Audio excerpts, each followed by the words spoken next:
Coming up here on Mountain News this morning, cases of the flu seem to be spiking in certain areas of our region, and Governor Andy Beshear raises some significant funds for his re-election campaign.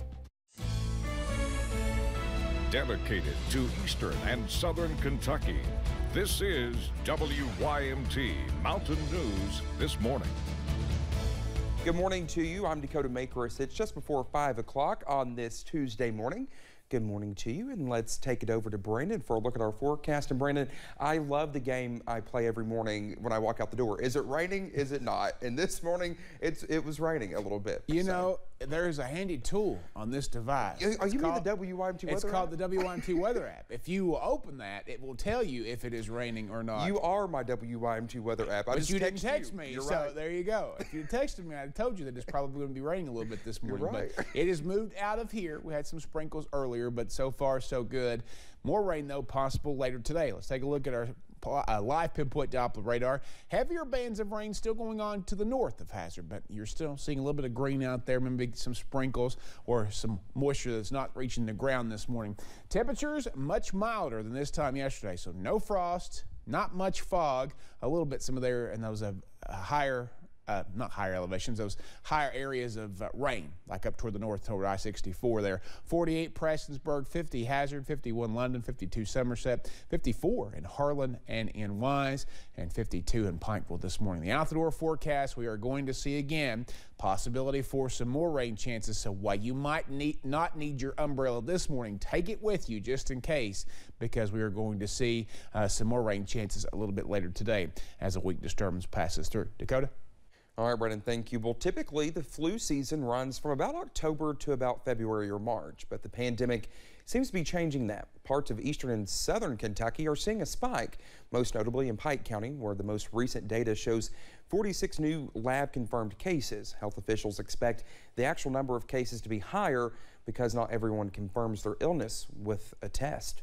So that places Pike County in the second highest level of influenza confirmed cases in the state of Kentucky. Health officials say last year we saw very few flu cases. Masking, hand washing, and more people staying home when sick means that cases remained historically low this year, despite the potential late season surge.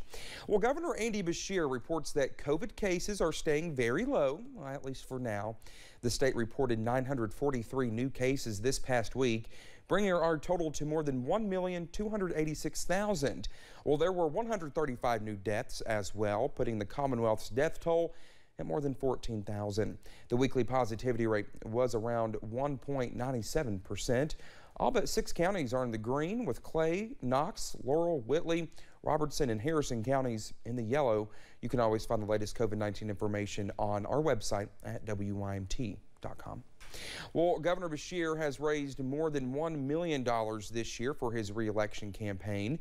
The campaign also reported record-breaking fundraising for the last quarter of 2021.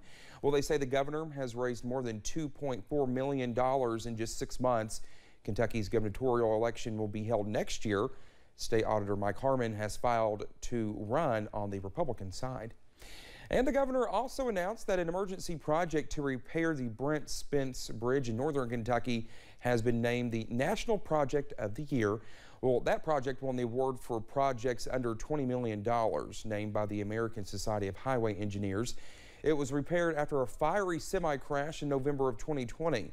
Governor Beshear says the state and the Ohio Department of Transportation are now focused on building a companion bridge to the Brent Spence without tolls. A hearing on redistricting in Kentucky will be underway today. Republican leaders drew up maps earlier this year. Democrats accused the GOP of unconstitutional gerrymandering. They filed a lawsuit. Well, both sides will be in court today. Arguments are expected to last through much of the week. And we're finding more allocations for education in the state budget. Eastern Kentucky University President David McFadden confirms there is money in the budget for a model lab school that would be built on campus. Well, Model has more than 700 students in grades K through 12 and boasts a 98% graduation rate and high college-bound rate. President McFadden says the target to get the new model school built and open is 2025.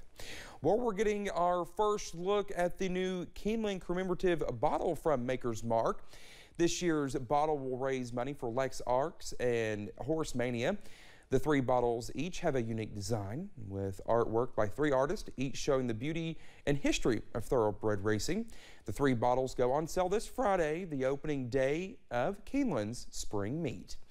Well, the suspension for horse trainer Bob Baffert began on Monday. The Kentucky Horse Racing Commission issued it after Baffert's horse failed a Derby Day drug test. The suspension will last 90 days. Baffert is also facing a 2-year ban from Churchill Downs.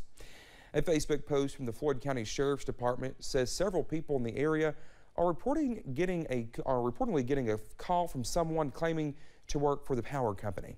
Well, the scammer is telling people a payment needs to be made immediately or they will lose service. The post said the calls have been traced and are not attached to a real utility company.